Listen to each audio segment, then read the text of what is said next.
We are live. We are live. Okay, fantastic. I'm back. Oh my gosh. Okay. Decks I'm using for Pisces season. So, if you are like me and you just keep buying deck after deck after deck after deck, God, I'm overrun by decks. Welcome, welcome, welcome to whoever joined. Please drop in the chat and let me know who you are so I can see. So let's get into some of the decks that I'm using for Pisces season, and so Tarot and Oracle. So again, if you are like me and you just keep buying decks, like you ain't got nothing better to do than to buy decks, then you're like me and I'm like you. We're the same. So, it's like I have a favorite child, and then I buy another deck, and then it's another favorite, and then it's another favorite, and then it's another favorite, right? So, in order for me to feel like and to learn these too. So, these, oh, we're unstable. Are we back? I don't know. I don't know if I'm here or if I'm not. I guess it's still here. Okay. So, there we go. All right. So this is my newest, these are my newest decks. I'm going to start with my newest decks, and they are already showing improving. I mean, these decks are about 2 weeks old, I would say.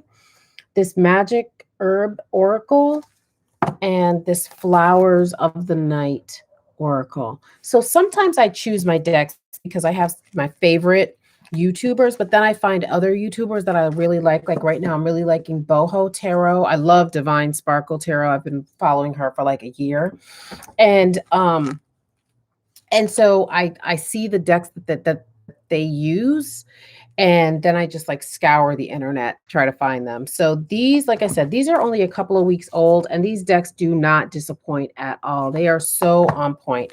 And so why use them for Pisces season? Well, because particularly this Flowers of the Night. So for me, Pisces season feels dark, and not in the supremacist way of talking about light as good and dark as bad. I don't subscribe to that at all. We know that some of the most beautiful, wonderful things happen in the dark. Children grow in the darkness of the womb. Plants grow and germinate in the darkness underground. And so that's what Pisces season feels like to me. And we're also in the belly of, winter still. Although it can be said from an astrological point of view, I mean, my astrology teacher certainly would say that because Pisces is a mutable sign, it's actually between two seasons. It's between winter and it's between spring. But I feel like, shit, there's still snow on the ground where I am. So I'm in the belly of spring. Of winter as far as I'm concerned. Okay. So that's why I love these Flowers of the Night, right? So you have the keyword, and then you have the plant that's associated with it, and then some sort of animal here. So I use these. And also working seasonally helps me to get to know these decks and get to know the energies of the decks, but also how I can pair them with other decks so that I feel like, one, I'm growing, I'm learning, I'm understanding these decks, but two, that I'm not wasting my money because I just buy the decks and I've got a bunch of them in the corner that they're not using. So pairing them together is also really practical and feeds my Capricorn rising, right? Like, why are you wasting all this money, right? So then the other one, like I said, is this magical herb.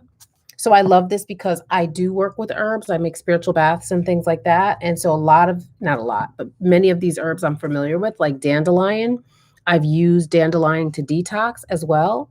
And these are also numbered. And so because I also do numerology, that also is really good for me.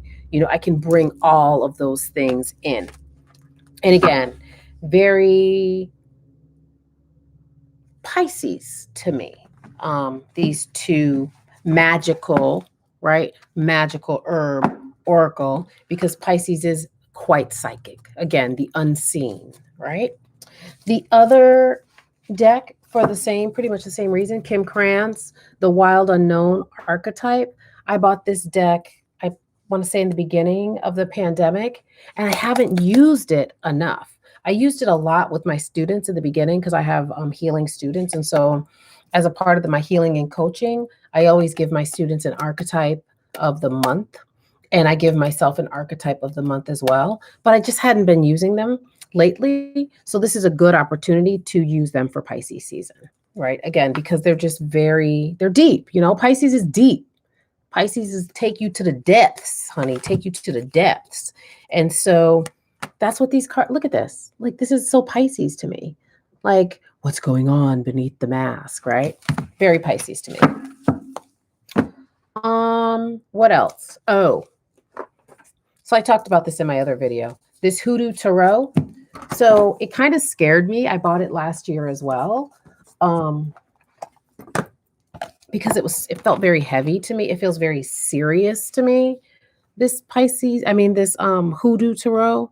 And so again, because Pisces makes me think about magic and mysticism, that's hoodoo.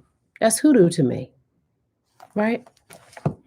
And so again, I shied away from it for, most of the time that I had it. But now, and I just recently had an Akashic healing a couple of weeks ago. And so that definitely has taken my readings up a notch. And I felt like now I'm ready for this deck.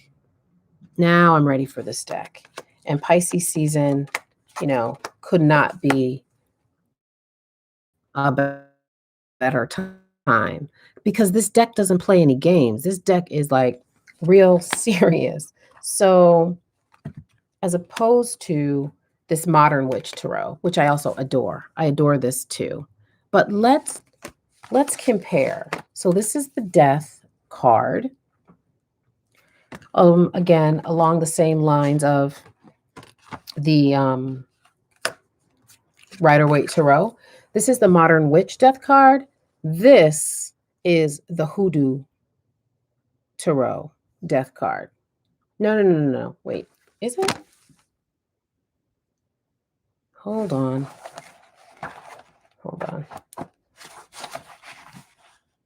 Oh, that's right. This is the Devil. I saw the numbers. That's right. This is the Devil. Okay, so this is even better. So let me find this card, this woman, this is a real person. So the other thing about this deck is the characters are based on real people. And so that's what also makes this deck why I kind of shied away from it. Because it's based on real people, real hoodoo practitioners. And so this was a woman who somebody in her neighborhood was like, you ain't real, you're a charlatan, you're this, you're that. And she basically did some conjure on the lady, and the lady died. And then she was outside the funeral home holding the thing, like holding the program from the funeral. Like, this really happened. So this is Miss Robinson, and she proudly displays the funeral program of Reginald Patrick. So we don't know when Miss Robinson was born, but she passed in 1952. She was a hoodoo from Orangeburg, South Carolina. To the people in her small town, she was sweet, law-abiding, unless someone crossed her. One day after church, Miss Robinson saw a few parishioners gathered around a woman named Mrs. Patrick. As Miss Robinson walked by, Mrs. Patrick said loudly that she didn't believe root workers should be welcome in church, and that it was a bunch of made-up nonsense. So basically what I said. And so Miss Robinson tried to ignore her, but the lady kept messing with her. And then she noticed that the people in town started treating her differently. And then her clients started canceling appointment. So her whole life was like coming undone. So the thing about hoodoo practitioners, traditional hoodoo practitioners, is they don't have any qualms about doing unto others as was done to them. Not so much doing unto others as you would want them to do to you.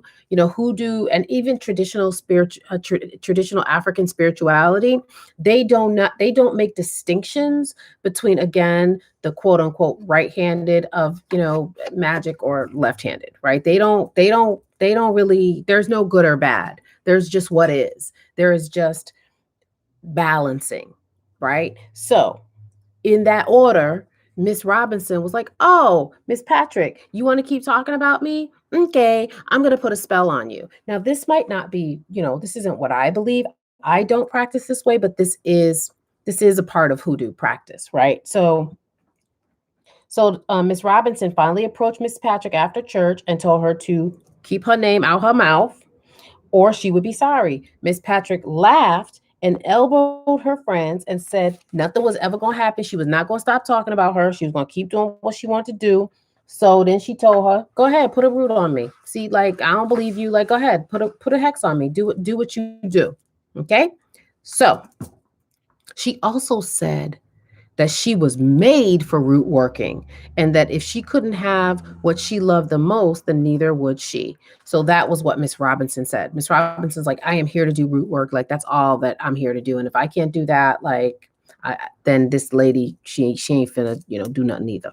So Miss Patrick howled with laughter and walked away with the other ladies, leaving Miss Robinson standing there furious. 29 days later, and it's interesting is 29, because in astrology, there's a 29th degree, and there's something about the number 29 that's like not so great in astrology.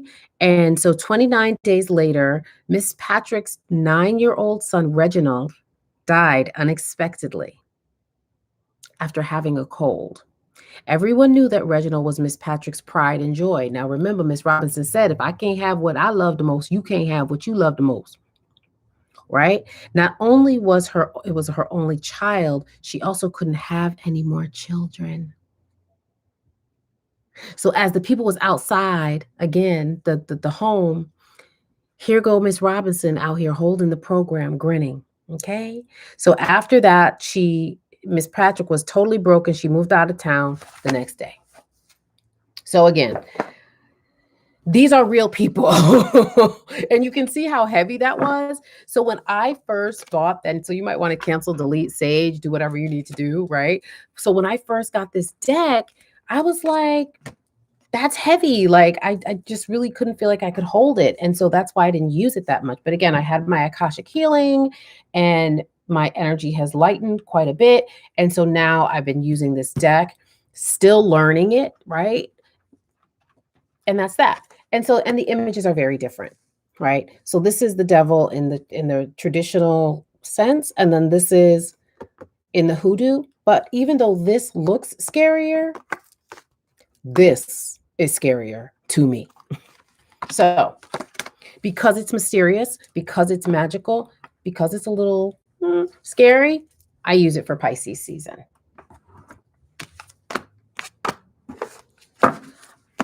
This is not my Pisces season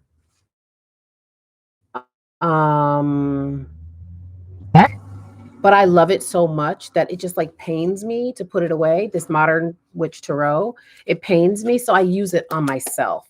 But not so much. I'm really trying to stick with what I said I was going to use. But every now and then I do pull it out and use it for Pisces season. But I'm literally like counting down the days to that Pisces season is over so that I can get back to my Modern Witch Tarot because I love it so much. What else am I using for Pisces season?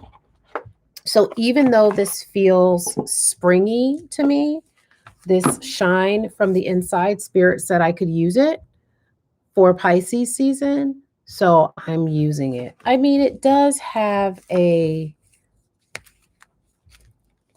kind of watery feel to it. Maybe that's just me trying to justify using this deck because I love it so much. I just love this freaking deck. So yeah. It feels kind of watery. You've got the blues. Feels, it's not in the depths, but I'm using it. I don't use it that much, but I am using it. Now, this, my Black Moon Astrology, also so Pisces to me. So Pisces to me. I mean, I love this astrology deck. Again, I bought it last year. And it's really helpful because I'm in an astrology course. So it's really helpful for me to have this to also assist with my learning. But again, it's just very Pisces to me. I love it. I love it.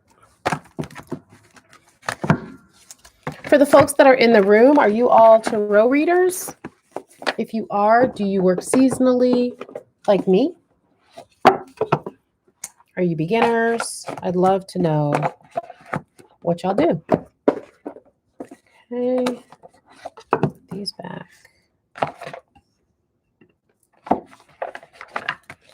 All right, and then, so this was my jam. When I first got this deck 2 years ago, this Sacred Destiny, oh my God, this was my jam. And again, I just got so many other decks that I started to put it by the wayside. But I pulled it back out for Pisces season because, again, it's so just magical and beautiful. So I pulled it back out. And one of the things I do now too, again, is I pair my decks together, and I buy my decks now based on how I feel like they're going to pair decks. So for example, when I bought the magical herbs, I knew that it was going to go with that. I just knew it. I just knew it. Look at that. Look at how similar that is. All right. So that's the other thing that I do now. And again, this is just like even though I've been reading forever, I've been reading cards forever, just watching other more seasoned readers, I'm forever a student. So another deck I haven't used forever, but that came out for Pisces season is my Moonology. Okay, I got this about 2 years ago. Loved it. And look at Pisces showing up in its own reading. Right? I love it. It's dark. And I love this deck too. And it pairs really nicely with all of my other Pisces season decks. And then this was a pandemic purchase that I got in the beginning of last year. And this is the Witch's Wisdom. Perfect for Pisces season. Perfect for Pisces season. And again, it pairs so nicely with the other decks. And I think that's it. Yeah, those are my Pisces season deck. So before I did this, I had so many freaking decks that I would do readings from. But now paring it down seasonally, my readings I still pull a lot of cards when I do my readings, but they feel more concise. So this is an oldie but goodie. And I bought this. This is the medicine cards. Every longtime healer I know has this. So this was something that I picked up because I felt like I should have it as a tarot reader. But for Pisces season, it was like, okay, let's pull this thing out. In fact, I pulled it out a little before Pisces season because I want to know this deck. I use the Wild Unknown Animal Spirit all the time, but I want to know this deck. I want to get to know the energies of this deck. So, yeah, I think this might not be just Pisces. This might just be for a while. I might just rock out with this. So that's what I have. I'll show you what I'm excited for spring. I have used this one. It's brand new as well. I bought it when I got the magical herb cards. I love it so much. It's so hard not to use it every day. The Sacred Creators. It's stunning, but this is going to be spring and summer for sure. I mean, I think I used it in the last reading because I just couldn't help myself. But I just love it. I mean, it's just spring, summer. It's just stunning. I even like the back, even though it's simple. I just love it. So this is spring for sure. Spring, summer, maybe even fall.